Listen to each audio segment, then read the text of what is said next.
James was the brightest red engine on the island of Sodor. His bright red paint made him feel very proud, and it made him feel very special. One morning, James was about to puff out of Tidmouth's sheds. Sir Topham had arrived to see him. James, you are to have a new coat of paint. You must puff straight to the steamworks. James was pleased. Thank you, sir.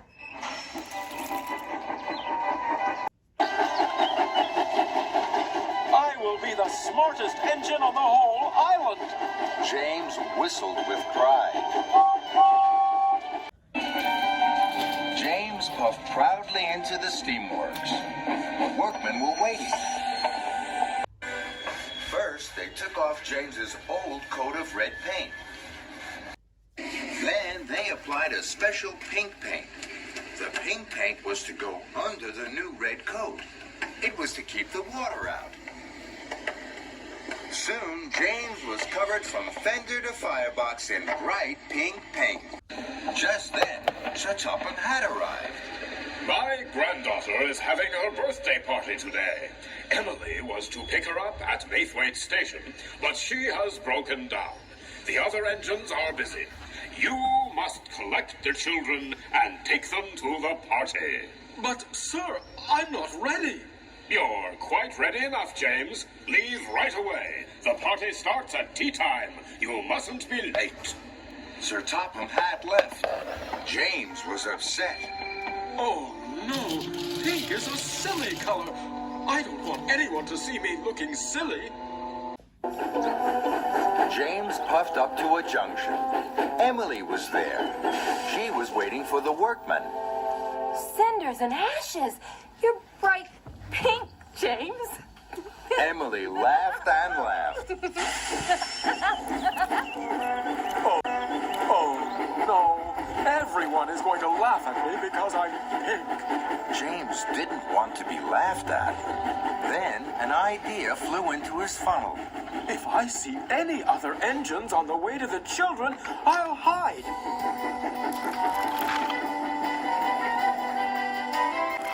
James trucked through the countryside. Ahead, he could see Toby puffing along the track. I don't want Toby to see my pink paint. He'll think I'm silly. I'll hide under this tree until he's gone. So, James chuffed under the branches of a willow tree. Toby puffed slowly towards him. James kept as quiet as he could, so that Toby wouldn't hear him. Suddenly, James heard a whistle he knew well. It was Gordon. Clickety-clack, express on the track. With a wheesh and a whoosh and a whistling wind, Gordon thundered down the express line. The branches of the tree flew up in the air. There was James in his bright pink paint. Toby stopped. He was surprised. Fizzling fireboxes, James. You're a big pink engine. James felt very silly. He didn't like being laughed at. So, he steamed swiftly away. James puffed on towards Maithwaite. I mustn't be late for the children. Then James saw Diesel. Oh, no! It's Diesel! He's sure to laugh. I have to hide quickly. James saw some freight cars.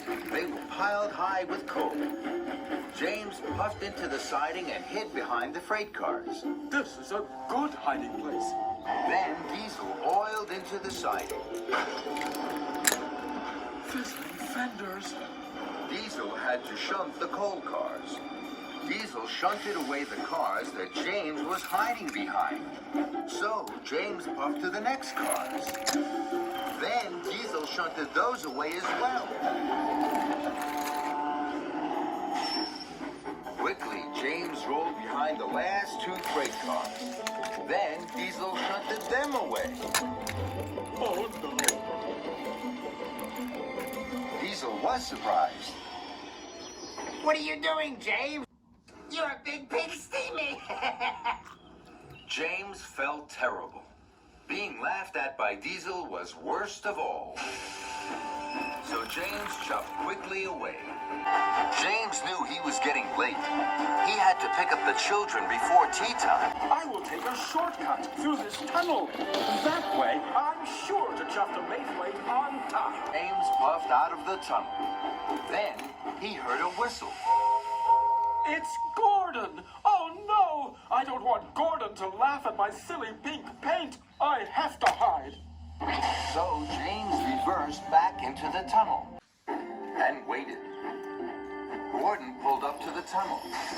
He could see steam. Who's hiding in there? Express coming through. Come on out. James didn't want to come out. He was sure Gordon would laugh at him. Then Thomas and Percy puffed up. What's happening? Who's in there? I don't know, but the Express can't wait. James knew the engines were waiting for him, and so were the children. If I keep hiding, I'll be late to pick up the children, and they'll be late for their party. So, with a puff and a huff, James chuffed slowly out of the tunnel. He was very unhappy. James, you're all pink. What a funny color. I'd hide too if I was bright pink. James felt terrible. All the engines were laughing, but James knew what he had to do. I feel very silly, but I can't let the children down. James hurried to Maithwaite as fast as his pistons could pump. James saw Spencer at a junction. Spencer thought James looked very silly. Oh dear, James. Bright pink really isn't your color. James didn't like this, but this time, even though he felt silly, he didn't hide. I mustn't be late for the children. Then James saw Henry passing by. My word, you do look pink. But James didn't hide. He felt silly, but he didn't stop. Must collect the children. Must collect the children. James puffed towards Maithwaite. He could see the children waiting. I'm sure the children will laugh too. They will think I look very silly. And he steamed sadly on to the station. James pulled into Maithwaite. Sir Topham Hatt's granddaughter didn't laugh. And she didn't think James looked silly at all. She smiled. She was very excited and very happy. James, you're a pink engine. Pink is my favorite color. James couldn't believe it. Do you really like pink? I love pink, and so do all my friends. Look, pink is our favorite color. James was so happy it made his boiler bubble. I'm a very lucky engine. James puffed proudly into the town hall, just in time for the party. The children laughed and clapped their hands. James, the bright pink engine, was the hero of the day.